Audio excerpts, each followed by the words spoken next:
नमस्कार। हमारे weekly show world this week में आपका स्वागत है। मैं हूँ राकेश त्रिपाठी और आज हम हमेशा की तरह हर हफ्ते की तरह कुछ घटनाओं पर चर्चा करेंगे। ऐसी घटनाएं जिनका दुनिया भर पे असर पड़ सकता है, ऐसी घटनाएं जिनका असर भारत पर पड़ सकता है, इनको लेकर बातचीत करेंगे। हमारे साथ रहेंगे हमारे expert strategist commander Sudarshan Chakrapani ji. Commander साहब, आपका स्वागत है।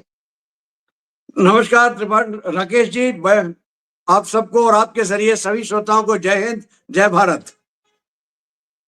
कमांडर साहब, सबसे पहला सवाल तो अलास्का को लेकर होगा कि ट्रम्प और पुतिन आए, मिले। लोगों ने ऐसा भी कहा कि लंच, कहा जा रहा है कि लंच के बाद की मीटिंग ही स्थगित हो गई और बातचीत आधे पे खत्म हो गई। कोई कुछ मिला नहीं किसी को, लेकिन ऐसा अंदाजा लगाया जा रहा है कि कुछ कुछ सबको मिला है। मतलब ट्रम्प को तो मिला ही है और पुतिन को भी मिला है। थोड़ी सी इसमें रोशनी डालें जरा। राकेश जी, पुतिन आए थे। एक है ना, म्यूजिकल इंस्ट्रूमेंट है जिसका नाम है ट्रम्पेट। एक भोपू की तरह होता है। यस, तो ट्रम्पेट। हाँ, तो पुतिन आए, ट्रम्पेट बजाए और चले गए। ट्रम्प को मिला क्या? मिला, ट्रम्प को मिल गया कि आपके पास दो चीजें बहुत अहम मिली हैं। नंबर एक, पुतिन ने बिल्कुल साफ साफ कह दिया कि हमने बाइडेन सरकार से बात की थी, उनसे कहा था ये बहुत बड़ी गलती होगी, आप ये इसके ऊपर, यूक्रेन के ऊपर ज्यादा ध्यान ना दें और हमें जो कर और हमें आप माफ कर दें। लेकिन बाइडेन सरकार मानी नहीं और फिर यूक्रेन को उन्होंने उकसाया, जिसकी वजह से हमें ये करना पड़ा। तो उसने और अल्फाज जो इस्तेमाल किए थे वो ये थे कि अगर आप डोनाल्ड ट्रंप होते तो ये युद्ध कभी नहीं होता। तो ट्रंप को एक ये बहुत बड़ी उपलब्धि मिल गई। दूसरी, उसको मिल गया एक मौका कि यूक्रेन को डंप कर दे और बोल दे देखिए हमने तो कितनी कोशिश की, हमने सब कुछ कर दिया, अब आपके ऊपर है कि आप सुलह करें, आप पीस के जो हम मसौदा तैयार करें आप वो मान लें। और ट्रंप को यह भी मौका मिल गया कि अपने हथियार कंटिन्यू कर दे बेचने में, क्योंकि अब पहले उसका यह डर था कि हथियार मैं दे रहा हूं यूक्रेन को, यूक्रेन हार गया या यूक्रेन को पैसे नहीं वापस किए तो ये हथियार का भरपाई कौन करेगा। अब उसने उठा के ढिकरा फोड़ दिया है यूरोपियन यूनियन के ऊपर कि आप हमसे हथियार खरीदेंगे, आप हमें पैसा देंगे, हमारे मिलिट्री कॉम्प्लेक्स को पैसा मिलता रहेगा, आप जाने आपका काम जाने। दूसरी उपलब्धि। तीसरी उपलब्धि जो है, जो और भी अहम है, rare earth, minerals, Arctic route. क्योंकि आर्कटिक रूट जब खुलेगा तो एशिया और अमेरिका के बीच में, यूरोप और अमेरिका के बीच में एक शॉर्टकट नॉर्थ पोल के साथ खुल जाता है, जो अभी आपको पूरा पूरा इक्वेटर तक आके वहां से फिर वापस जाना पड़ता है, वो आपको ये शॉर्टकट खुल जाता है। यहां पे ट्रंप को वो है ना, एक थोड़ा सा लॉलीपॉप दिखा दिया है, दिया नहीं है, दिखाया है कि आपको ये हम यहाँ पे इंक्लूड कर लेंगे। एक और लॉलीपॉप दिखाया, देखिए हमारे पास रेयर अर्थ है। यूक्रेन जो रेयर अर्थ की बात करता है वो तो हमारी जमीन है, हाँ ये तो हमारे पास, हम आपको इसमें हिस्सेदारी देने को तैयार हैं। सिर्फ लॉलीपॉप दिखाया गया है। तो ट्रंप को तो मिल गया जो उसको चाहिए था। पुतिन पुतिन को तो बहुत बड़ा मिला। पुतिन ने तो, जैसा मैंने कहा, ट्रम्पेट बजा के गए हैं। पुतिन को जो इंटरनेशनल कोर्ट से उनका वारंट था, उसके बावजूद सर उठा के American territory, American air force base के अंदर आए। उसके बाद वो सिमेट्री भी गए, बाकी लोगों से भी मिले और वापस चले गए। किसी ने एक चू भी नहीं की। तो एक तरह से उनका वो जो आइसोलेशन, जो लोग कह देते कि हमने आइसोलेट कर दिया है, हमने उनको अलग थलग कर दिया है, खत्म। वर्ल्ड स्टेज में वापस पुतिन आ गए हैं और वो भी बड़े पैमाने पे, क्योंकि फोटोज आई हैं उनकी ट्रंप के साथ और ट्रंप उनके लिए लाल कारपेट बिछा के बैठे हुए थे, खड़े थे कि आइए सर। बॉडी लैंग्वेज पुतिन की देखिए उस प्रेस कॉन्फ्रेंस में और ट्रंप की देखिए, दिखाई देता है कि भाई बॉस कौन है और जी बिल्कुल। हुजूर कौन कर रहा है। ठीक है, तो पुतिन को, और पुतिन अपने जगह से बिल्कुल टस से मस नहीं हुए। उनकी जो पहले की शर्तें थी वो वही का वही हैं, वो बदली नहीं है। शर्तें ये थी कि वो जो 4 प्रोविंस हैं जिनको वो कहते हैं कि ये हमारे हैं, ज़ेपोरिज़्हिया, खेरसोन, डॉनबास और डोनेट्स्क, कि भैया ये हमारे हैं। किस तरह से इनको आपका माने जाएगा कि रशिया का हिस्सा ना भी हो, लेकिन इनको सेल्फ रूल मिल जाएगा, ऑटोनॉमी मिल जाएगी, वो अलग बात है, लेकिन वो एक बफर बन जाएगा। दूसरा, यूक्रेन कभी नेटो का हिस्सा नहीं बनेगा, मतलब नेटो का ईस्टवर्ड एक्सपेंशन बंद। तीसरा, सैंक्शन हटाइए आप हमारे, वो भी हो जाएगा। तो पुतिन को तो वो सारी चीजें मिल गई जो उसको चाहिए थी। वो और जो डीप स्टेट है कमांडर साहब, अमेरिका की। कमांडर साहब, कमांडर साहब, एक अलिखित आश्वासन भी तो मिल गया कि ठंड आने तक तुम्हें जितना और कब्जा करना है कर लो। हाँ हाँ हाँ हाँ हाँ, बिल्कुल बिल्कुल। यही तो सबसे पहला उन्होंने, ट्रंप ने कहा था मैं आपको 50 दिन देता हूं, जो कब्जाना है कब्जा लीजिए, उसके बाद हम ना बतिया लेंगे। लेकिन फिर वो उर्सुला वॉन डर लेयन के कहने के ऊपर आयरलैंड में जब उनकी मुलाकात हुई तो उन्होंने कहा मैं 10 दिन कर दूंगा। तो 10 दिन क्या है उसके बाद, और जो भी हो अब, लेकिन अब फिलहाल जो है उनको मौका मिल गया है। और देखिए एक और बहुत अहम चीज हुई है, उन्होंने जेलेंस्की से बात की, मतलब ट्रंप ने, और ट्रंप ने यूरोपियन लीडर से बात की। जेलेंस्की कल ही आ रहे हैं ट्रंप से मिलने के लिए, और क्या स्टेटमेंट बनाया है, सीज फायर से कोई फायदा नहीं, अब हम शांति वार्ता की तरफ जाएंगे। मतलब तुरंत कुछ नहीं होगा, वही होगा जो आपने अभी अभी कहा कि आप कब्जा लें जितना आपने कब्जाना है, बाकी हम बाद में देख लेंगे। कमांडर साहब, एक खबर ये भी मिल रही है कि जेलेंस्की ने ये ऑफर जो है ट्रंप का, वो ठुकरा दिया है। मतलब जो रूस का ऑफर था ट्रंप के जरिए मिला उनको, वो ठुकरा दिया है। क्या कहेंगे इस पर? देखिए राकेश जी, ये एक फिलहाल तो एक खबर है, वो भी उसका कोई किसी ने पुष्टिकरण नहीं किया है। दूसरी बात, जेलेंस्की को भी, भाई वो भी तो एक नेगोशिएट करने आए हैं, वो भी तो एक बिल्कुल। मैक्सिमलिस्ट पोजीशन से आएंगे, तभी तो समझौता आएगा। तो उन्होंने पहला, उनका मैक्सिमलिस्ट पोजीशन यही है कि हम नहीं मान सकते, तो वो अपनी तरफ से आ रहे हैं। लेकिन कल वो मिलने वाले हैं रूस, वॉशिंगटन में, अमेरिका से। वहां से देखते हैं कि क्या निकल के आता है। तीसरी बात, जो पहली बार जेलेंस्की ट्रंप से मिले थे तो ट्रंप ने उनको एक बहुत हकीकत, सच्ची बात बताई थी।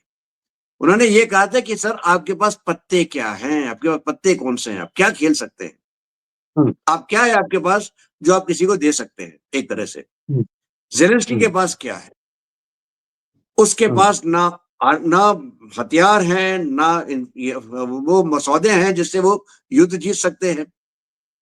उसके पास रेयर अर्थ भी नहीं है जो कि वो रूस के कब्जे में है, और अपने आप में वो युद्ध हार जाएंगे अगर नेटो और यूरोपियन यूनियन और अमेरिका उसके पीछे खड़ा ना हो। ये तो उसके साफ दिखाई दे रहा है। तो यहां से उसे निगोशिएट करना पड़ेगा। जो उसने कोशिश की थी कि रशिया का कुछ हिस्सा वो अपने कब्जे में कर ले, वहां से भी वो करीब करीब नाकाम हो गए हैं, क्योंकि वो जो हिस्सा उसके पास अब बचा है वो करीब करीब ना के बराबर हो गया है। उल्टा रशिया ने तकरीबन तकरीबन 25% से ज्यादा हिस्सा यूक्रेन का ले चुका है, बाकी में भी काफी हद तक अग्रसर हो रहा है। तो ये हकीकत की सिचुएशन है। और तीसरा, ट्रंप के पास, तो ट्रंप ने अपने लिए बहुत बढ़िया सा एक ना भूमिका बना के बैठा हुआ है। वो तो अमेरिकन पब्लिक को, यूरोपियन पब्लिक को यही बोलेगा कि देखिए हम तो युद्ध विराम के लिए अपने ऊपर, अपने विश्वास के ऊपर, अपनी साख के लिए भी हमने अपने वो कर लिया, और पुतिन से हम मिले, क्योंकि हम नहीं भी मिलना चाहते थे फिर भी हम मिले, सिर्फ इसलिए कि शांति हो सके, सिर्फ इसलिए कि समझौता हो सके, और आप वो समझौता ठुकरा रहे हैं। उधर है ना, पुतिन ने भी यूरोप को बोला था, आप इस समझौते को जो हमने एक अंडरस्टैंडिंग अभी हम पहुंचे हैं, इसको आप टॉर्पीडो ना करें। मतलब अंदर से, पानी के नीचे से जब आप जहाज के ऊपर एक सबमरीन मिसाइल के नाम पे भेजती है, उसको कहते हैं टॉर्पीडो। मिसाइल नहीं, वो पानी के अंदर अंदर चलती है और पानी के नीचे ही एक्सप्लोड करके जहाज को डुबा देती है। तो यही कह रहे हैं यूरोपियन यूनियन को कि आप इस मसौदे को टॉर्पीडो ना करें, मतलब डुबाए मना। उनको वो धमकी दे रहे हैं एक तरह से। तो भूमिका तो पृष्ठभूमि बिल्कुल अच्छे से बनी तैयार रखी है। चित ट्रंप जीतेंगे, पट जेलेंस्की हारेंगे। राकेश क्या जी। यूरोपियन यूनियन इस बात से खुश है?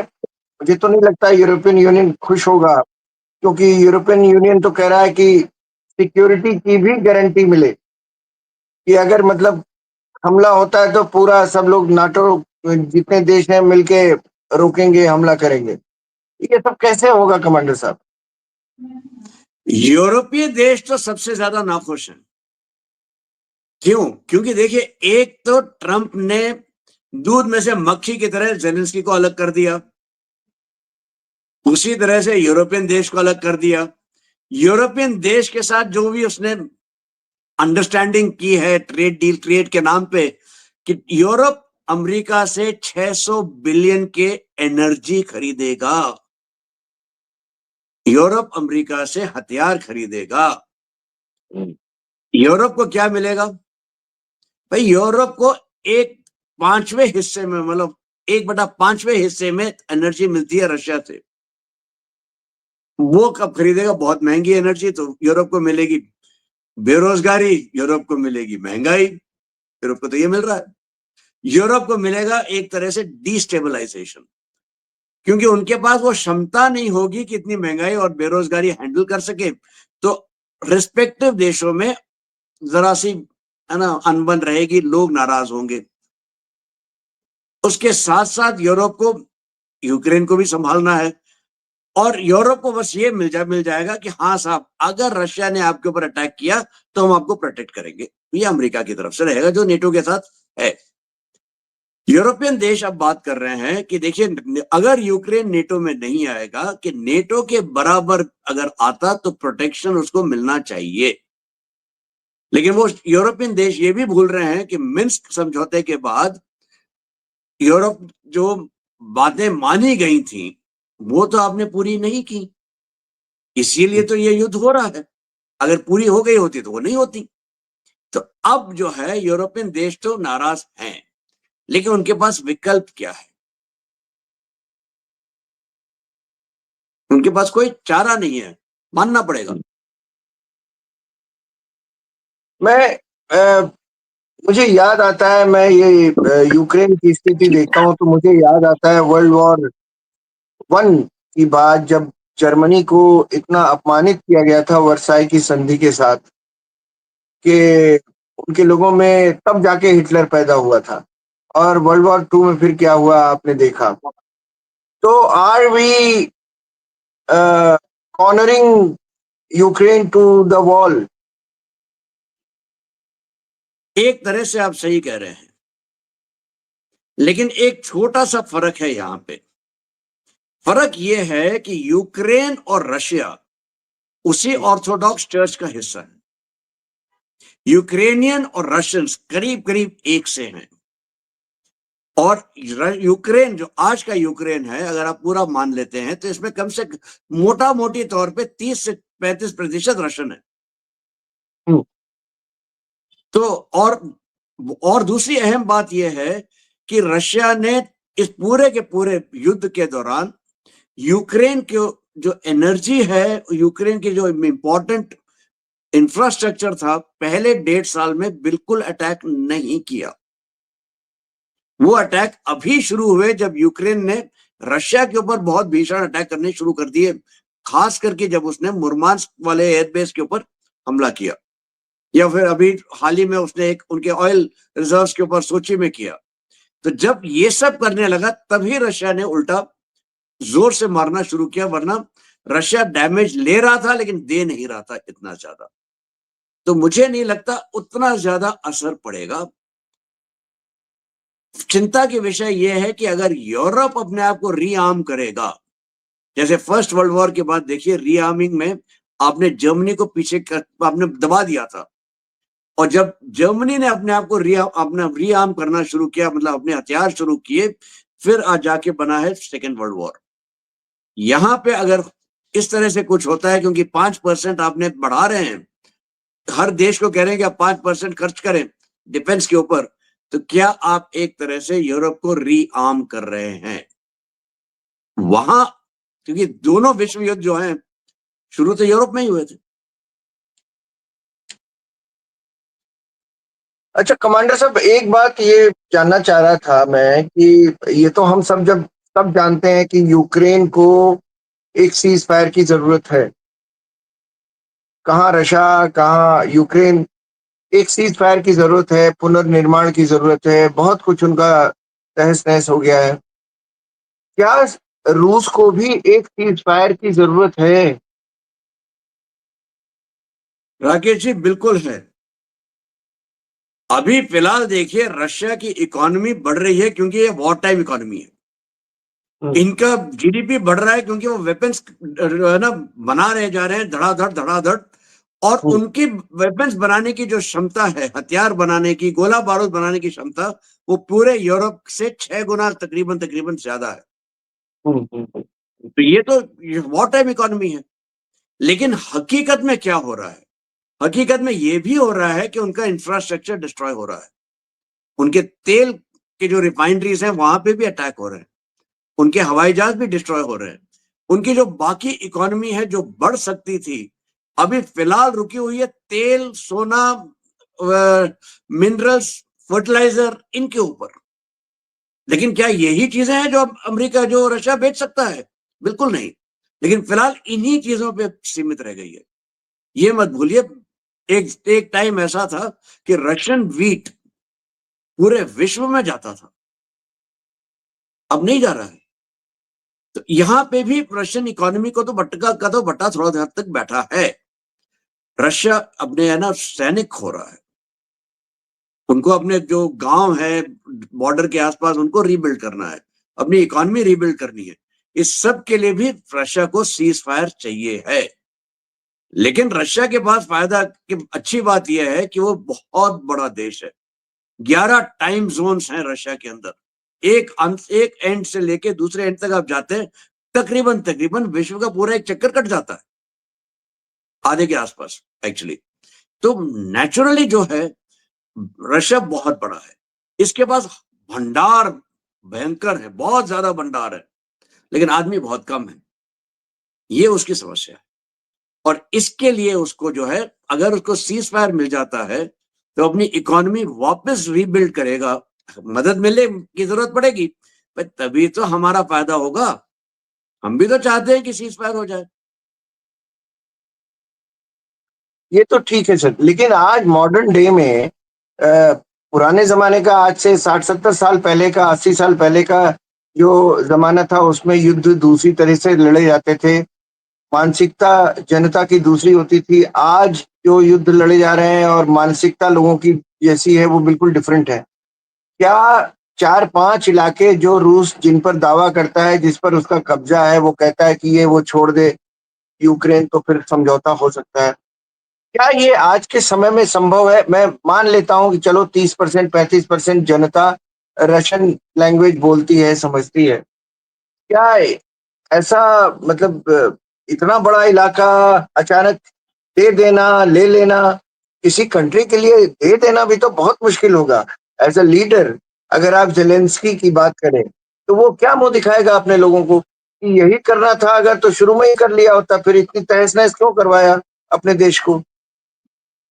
बिल्कुल सही कह रहे हैं, यही तो समस्या है। इसी को तो आपने इसका समाधान निकालना है। मेरा विचार यह है कि ये चारों हिस्से जो हैं इंडिपेंडेंट कभी नहीं होंगे, ये ऑटोनोमस रीजन हो जाएगा एक तरह से, और वो यूक्रेन के अधीन रहेगा। तो इनको सेल्फ रूल मिल जाएगा, ऑटोनॉमी मिल जाएगी, with in the Ukrainian framework, with in the Ukrainian constitution, उसी के दायरे में रहेंगे। रशिया ये चीज मानने को तैयार होगा, उसे उसे उसके पास और कोई ऑप्शन नहीं है, क्योंकि कब्जा ही नहीं सकता वो, ये नहीं कह सकता ये मेरा हो गया, क्योंकि आज का जमाना जैसा आपने कहा है बिल्कुल वैसा है। क्योंकि जी। अगर यहां शुरू होता है तो कोई भी देश कहीं भी कह देगा ये मेरा। हाँ, मेरा यही कहना है कि जैसे मान लीजिए भारत पाकिस्तान की बात मान लीजिए हमने 65 में लाहौर कवर ही कर लिया होता, कब्जा ही कर लिया होता। आप जगह कब्जा कर सकते हैं, आप लोगों को कब्जा नहीं कर सकते, और वो आपके लिए टाइम बॉम्ब की तरह होते हैं वो लोग। बिल्कुल सही। बांग्लादेश का ऐसा क्या देख लीजिए ना आप, एग्जाम्पल। जी। जी। हमने उनको सेल्फ रूल दे दिया, उनको इंडिपेंडेंट कर दिया, लेकिन फाइनली क्या हुआ, हमारे खिलाफ ही तो खड़े हो गए आज की तारीख में। कि जो मानसिकता है लोगों की वो नहीं बदलती, चाहे आप भले ही कहते रहे वहां पे बंगाली अस्मिता कहते हैं, बंगाली बंगाली करते हैं, लेकिन फिर भी कहां है बंगाली बंगाली। इसी चीज का बहुत विशेष ध्यान रशिया को भी है।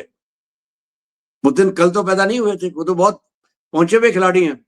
वो मांगेंगे बहुत बड़ा और मान लेंगे कि एक छोटी चीज के ऊपर, क्योंकि भाई देखिए आप मैक्सिमलिस्ट पोजीशन से नेगोशिएशन के अंदर एंटर करते हैं, लेकिन आपको मालूम है कि आप मिनिमम क्या ले सकते हैं। मिनिमम क्या चाहिए? हाँ, बिल्कुल सही कह रहे हैं आप, बिल्कुल सही। बड़ा खिलाड़ी वही साबित होता है, वो कहता है देखो, मैं वो जब अपने देश लौटता है वापस तो कहता है देखो मेरी झोली में ये चीजें हैं। हम्म। माना मैंने चाहे जितना हो, मुझे पता था कि वो सब नहीं मिलेगा, मुझे तो ये पता था इतनी तो मैं ले आऊंगा, और वो मैं ले आया। और उतनी ही एक उससे वो लाया है। जी, एक और इशू है इस बार, इस हफ्ते की का दुनिया के ऊपर, जो यूएस ट्रेड पॉलिसी है, टैरिफ का जो दबाव है बहुत सारे देशों पर, भारत पर भी है। आप जानते हैं रूस को लेकर कितना तमाशा बना हुआ है। क्या ये कह सकते हैं कि ट्रंप की ये जो टैरिफ पॉलिसी है, इस ये जियोपॉलिटिक्स में थोड़ा बदलाव ला रही है? क्योंकि अभी देख रहा हूं मैं, चीन के विदेश मंत्री आ रहे हैं, चीन का भारत के साथ गलवैयां डाल के बात करना, ये भी चीन भारत की सॉवरेनिटी के लिए ट्वीट कर रहा है अगर। तो मैं इन सब चीजों को लेके आपसे पूछना चाह रहा था कि क्या जियोपॉलिटिक्स में थोड़ा बदलाव दिख रहा है आपको टैरिफ की वजह से? थोड़ा नहीं, काफी बहुत बड़ा बदलाव दिख रहा है। जी। देखिए एक जमाना था जब आप दो चीजों का बिल्कुल विचार ही नहीं कर सकते थे। नंबर जी। एक, आपको कभी ये विचार नहीं आया होगा कि डी डॉलराइजेशन जैसा शब्द इस्तेमाल कोई करेगा और डॉलर से लोग हटना शुरू होंगे, ये कभी सोचा ही नहीं था किसी ने। दूसरा, ये कभी किसी ने नहीं सोचा था कि भारत और चीन एक साथ होंगे। और आरआईसी जैसी जो चीज है, जो रशिया ने 1990 के दशक में पहली बार प्रपोज की थी, वो हकीकत में उसके तरफ कदम उठाने शुरू हो जाएंगे, ये किसी ने नहीं सोचा था। अगर आप 6 महीने पहले भी जाते तब भी ये नहीं बात होती। लेकिन ये टैरिफ पॉलिसी ने ये बहुत बड़ा बदलाव ले आए हैं। टैरिफ पॉलिसी की वजह से ट्रंप का जो, या अमेरिका का जो उनका प्लान था इंडो पैसिफिक और चाइना को कंटेन करने का, वो पूरे एग्जैक्ट। प्लान के ऊपर कुछ हद तक रायता फैल गया है। हाँ। और सबसे इंपॉर्टेंट चीज होती है जियोपॉलिटिक्स में, उसका नाम है ट्रस्ट, विश्वास। बार बार अमेरिका यही दर्शाता है कि आप हमारे ऊपर विश्वास नहीं कर सकते। चाहे वो वियतनाम हो वहां से भागे, चाहे वो अफगानिस्तान हो वहां से भागे, चाहे वो ईरान, चाहे वो इराक हो, इराक में उन्होंने तबाही मचाई लेकिन क्या मिला, चाहे वो लिबिया हो, तबाही मचाई, क्या मिला, और जब और तबाही मचाई उसके बाद खुद भाग खड़े हुए। कमांडर साहब, ये बार बार वो साबित कर रहे हैं कि प्रेसिडेंट कोई भी हो, रिपब्लिकन हो या डेमोक्रेट हो, कोई भी हो, आप अमेरिका पर विश्वास नहीं कर सकते। ये ट्रंप बिल्कुल। का पहला कार्यकाल आप देख लीजिए, वो इंडो पैसिफिक रीजन के लिए कितना वो मोदी मोदी मोदी मोदी कर रहे थे, और अचानक उनका वो आपने सही कहा, वो रायता फैला दिया उन्होंने। तो ये जो रायता फैला है, ये तो अमेरिका के लिए बड़ा नेगेटिव है। इसको अमेरिकन स्ट्रेटेजिस्ट किस तरह से देख रहे होंगे, अगर आप कुछ इस पर थोड़ी रोशनी डाल सकें। देखिए, कल परसों की बात है, अब हो सकता है नरसों की बात थी। फरीद जकारिया हैं जो एक हाँ जियो पॉलिटिकल वो लिखते हैं, और ये जी, आम तौर पे लेफ्ट लीनिंग है और इंडिया के इतने तरफ पर है ना पक्ष में नहीं बोलते। उनका भी लेख है जो कहता है ये tariff is the single most biggest failure of American foreign policy, single लिखा होगा। Biggest failure. ठीक है, तो मतलब क्या दिखा रहे हैं आप?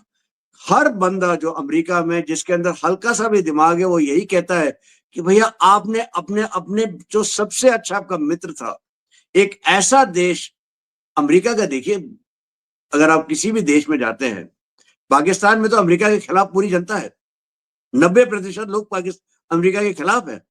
लेकिन हिंदुस्तान में 50 नहीं 60-65% लोग अमेरिका के फेवर में है। हम अमेरिका को अच्छा मानते हैं। आपने ऐसे देश के अंदर ऐसा रायता फैला दिया कि अगले ओके। कुछ साल तक, कम से कम मेरे हिसाब से तो अगले दशक तक आप यही है ना उस इस रिश्ते को वापस नहीं बना पाएंगे। 25 साल की मेहनत 25 घंटे में बर्बाद की है। मैं ये एक ख्याल आया था मेरे दिमाग में, आप एक स्टेट्समैन जिसको कहते हैं, पॉलिटिशियन तो सारे होते हैं, एक स्टेट्समैन जो है, जो सामने वाले देश, अपने सामने खड़े देश ऑफ द नेशन से बात कर रहा है, और उसको ये पता होना चाहिए कि इसकी कमजोरी क्या है, इसकी ताकत क्या है। अगर आपको ये नहीं पता है कि मोदी की ताकत क्या है, आपदा में अवसर, जिस आदमी ने एक फॉर्मूला बना दिया हो, आपने उसको घेरने की कोशिश की, और उसने कहा कि ठीक है, हम जिन जिन चीजों पर आप पर निर्भर करते थे, अब हम कोशिश करेंगे खुद ही बनाएंगे, तो सेमीकंडक्टर्स की फैक्ट्रीज। अब देखिए, इस पर मतलब छह की के 6 को ओके किया था पहले, 4 और कर दिया। तो ये तो आपने मुझे ऐसा घेरा कि मैं ताकतवर हो गया। थोड़ा इस पर बताएं। देखिए राकेश जी, हिस्टोरिकली हम ऐसे ही रहे हैं। जब भी हम जी। पे आपदा आई है हमने उस पर अवसर ढूंढा है और हम आगे गए। और इसका कोई जरूरी नहीं है कि सत्ता में कौन था। 1990s का देखिए, इकोनॉमिक संकट था, हम आगे हम उभरे। न्यूक्लियर बॉम्ब जब हमने न्यूक्लियर टेस्ट अपने किए थे दूसरी बार, सबसे ज्यादा सैंक्शंस हमारे ऊपर पड़े थे। आज भी ट्रेड टैरिफ को आप लीजिए, टैरिफ भले ही सैंक्शन नहीं है लेकिन एक तरह से सैंक्शन का ही तो रूप है। तो इसमें हम अवसर देख रहे हैं। और मोदी जी का जो अभी अभी हाल में 15 अगस्त का जो भाषण था, उसमें यही जी। चीजें तो उन्होंने दोहराई हैं। उन्होंने किसी का नाम नहीं लिया। बहुत अहम बात उन्होंने ये कही थी कि दूसरे की रेखा को घटाने में व्यक्त समय बर्बाद ना करो, समय लगाओ अपनी रेखा बढ़ाने में।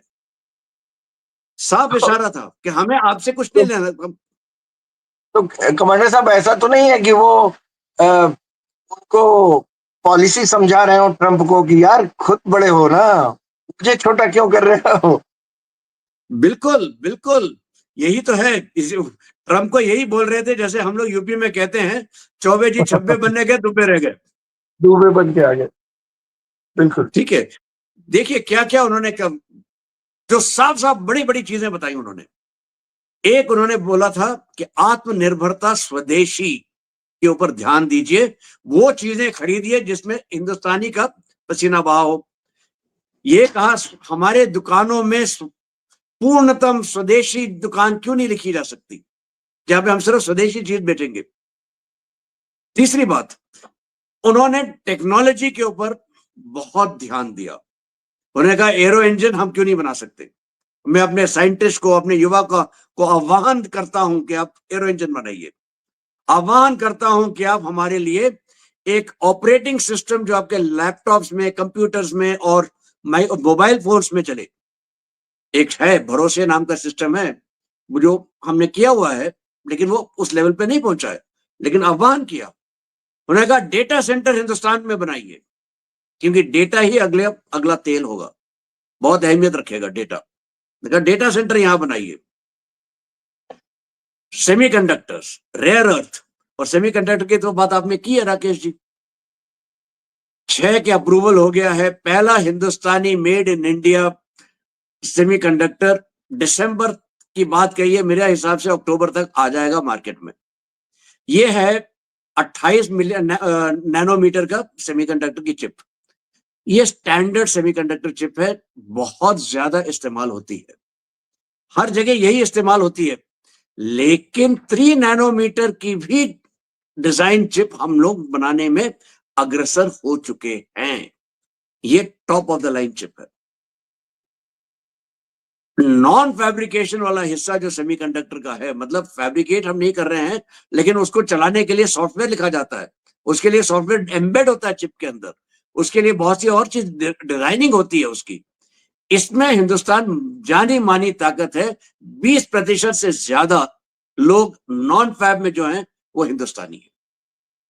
काफी मात्रा में ये लोग सबके सब बंगलौर, हैदराबाद और इस जगहों में बैठे हुए हैं, ताकि यहां से वो सारे काम होते हैं जो अमेरिका भी उसका फायदा उठाता है। तो मोदी जी ने तो बिल्कुल आह्वान दिया है। फिर उन्होंने कहा एनर्जी सिक्योरिटी, हमको आत्मनिर्भर एनर्जी में होना है। आपको याद होगा हमने कहा था कि हम 50% अपनी एनर्जी रिन्यूएबल से करेंगे 2030 तक। मोदी जी ने इसी का जिक्र करते हुए कहा हमने 2027 में ये लक्ष्य प्राप्त कर लिया है, मतलब 3 साल पहले। ये दिखाता है हमारी क्षमता, ये दिखाता है हमारा कि हम अगर खड़े हो जाएं किसी भी लक्ष्य के लिए तो हम लक्ष्य हासिल करके रहते हैं। और यही चीज मोदी जी ने कही कि भाई मैं अपनी लकीर बढ़ाऊंगा, आपकी लकीर छोटी करने में मुझे कोई दिलचस्पी नहीं है। कमांडर साहब, अब तो भारत और चीन करीब आ रहे हैं, और मैं ये भी सुन रहा हूँ, आप भी सुन रहे होंगे कि शी जिनपिंग की अब वो हैसियत नहीं रही जो पहले थी। ताकत थोड़ी घट गई है, अब उनके विदेश मंत्री भी आ रहे हैं।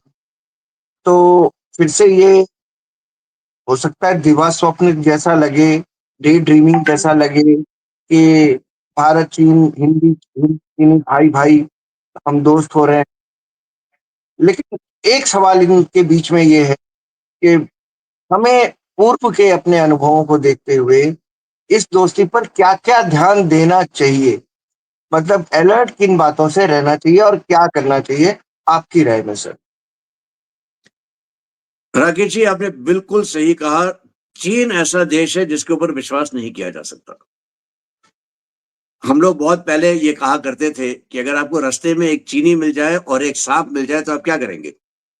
आप पहले चीनी को मारेंगे, क्योंकि सांप तो आप जानते हैं क्या करेगा। ठीक है, ये चीन के लिए बिल्कुल है। और चीन कोई ऐसा समझौता नहीं है जो चीन मानता है, अपनी मर्जी से समझौता करता है, अपनी मर्जी से समझौता बदल देता है या तोड़ देता है।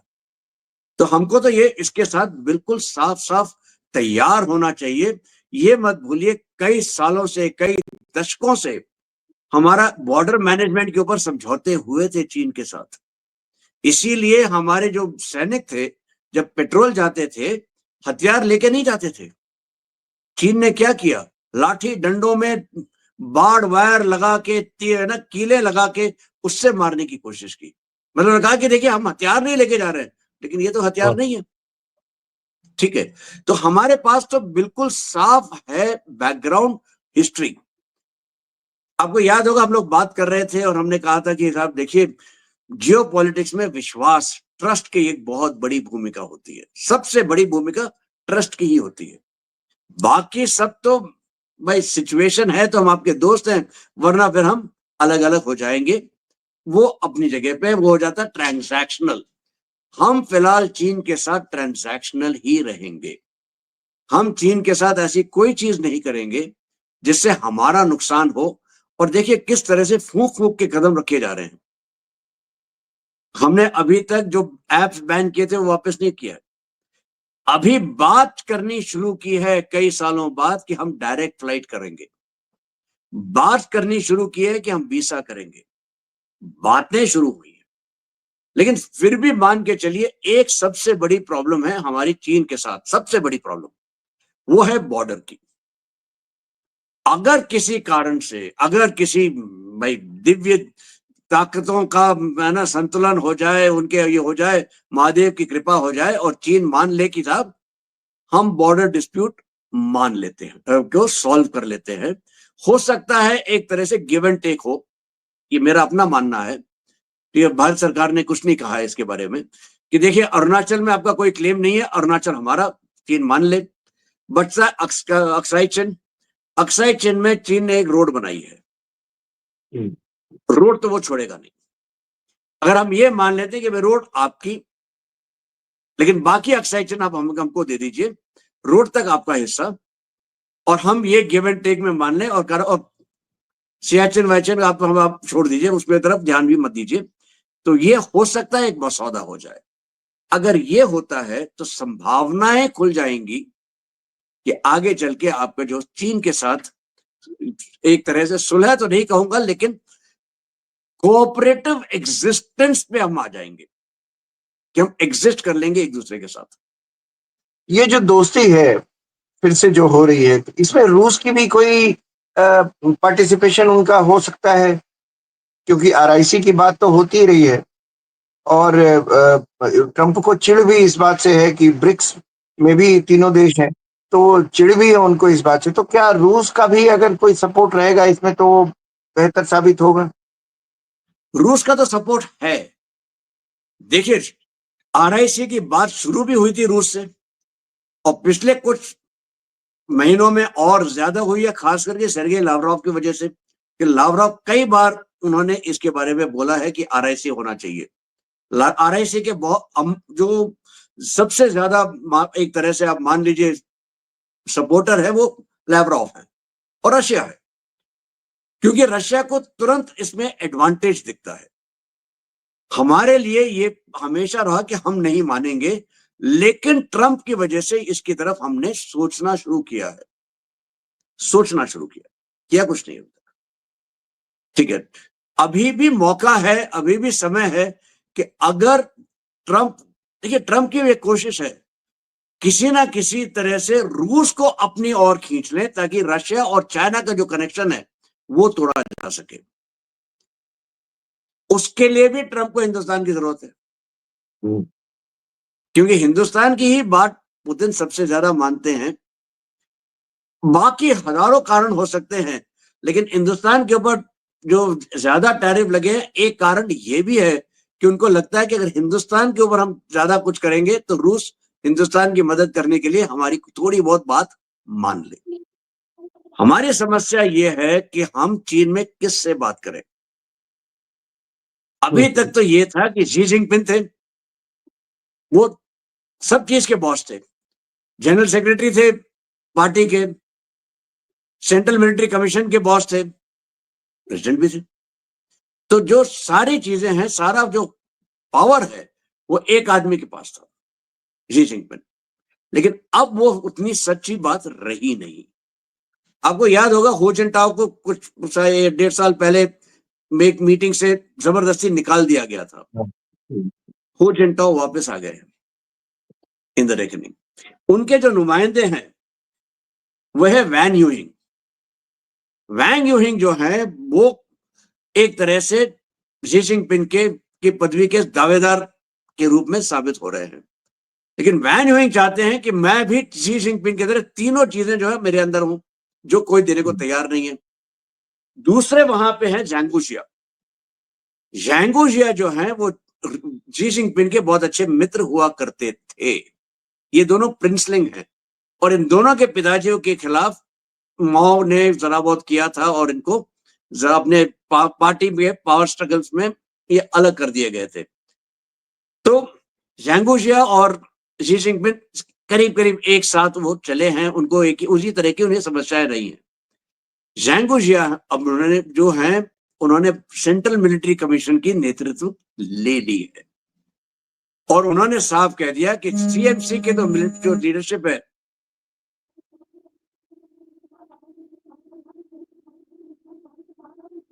ज़ैंगुजिया ने सेंट्रल मिलिट्री लीडरशिप की कमान संभाल ली है। उन्होंने साफ कह दिया कि ये सीएमसी लीडरशिप तो मैं नहीं दूंगा। अब पार्टी में ही एक तरह से दरारें पड़ी हुई हैं कि कौन ज्यादा कुछ करेगा। अब एक इत्तेफाक हो सकता है, महज एक इत्तेफाक मान लीजिए। राजनाथ जी गए थे चीन, तो उनके डिफेंस मिनिस्टर बदल गए। अगर मोदी जी जाते हैं तो वहां कुछ और होने वाला है क्या? बिल्कुल। कमांडर साहब, हर हफ्ते की तरह आज भी आपने इस वीकली प्रोग्राम में आपने दो बड़ी घटनाओं के ऊपर आपने रोशनी डाली और मुझे उम्मीद है दर्शक उन्हें समझ पाए होंगे। मैं उम्मीद करता हूं कि दर्शकों को अगर दुनिया में घट रही किसी घटना के बारे में डिटेल में समझना हो, वो चाहते हो कि हम उसको डिकोड करके बताएं, हमारे एक्सपर्ट कमांडर चक्रपाणी अगर उसको डिकोड करके बताएं, तो आप हमें मैसेज करके भेजें, आप हमें संदेश भेजें। आप कौन से इशू पर आप डिटेल्स चाहते हैं, किस इशू को आप विस्तार में समझना चाहते हैं, उसकी वजहों को समझना चाहते हैं, हमें आप मैसेज करें। हम वो इशू लेकर आपके साथ हाजिर होंगे, हमेशा की तरह जैसे आज हाजिर हुए हैं आपके सामने। कमांडर साहब, आपका बहुत बहुत शुक्रिया। आपने इन दो घटनाओं पर आपने रोशनी डाली और हम सबको समझाया कि पर्दे के पीछे की कहानी क्या है। बहुत बहुत धन्यवाद सर। बहुत बहुत धन्यवाद राकेश जी। और मेरा अनुरोध रहेगा सारे श्रोताओं से कि आप कृपा करके कमेंट्स के में अपने सवाल लिखें। हम विश्वास मानिए अगले हफ्ते इनको लेंगे और इनका जवाब जरूर देंगे। तब तक के लिए जय हिंद, जय भारत। जय हिंद सर।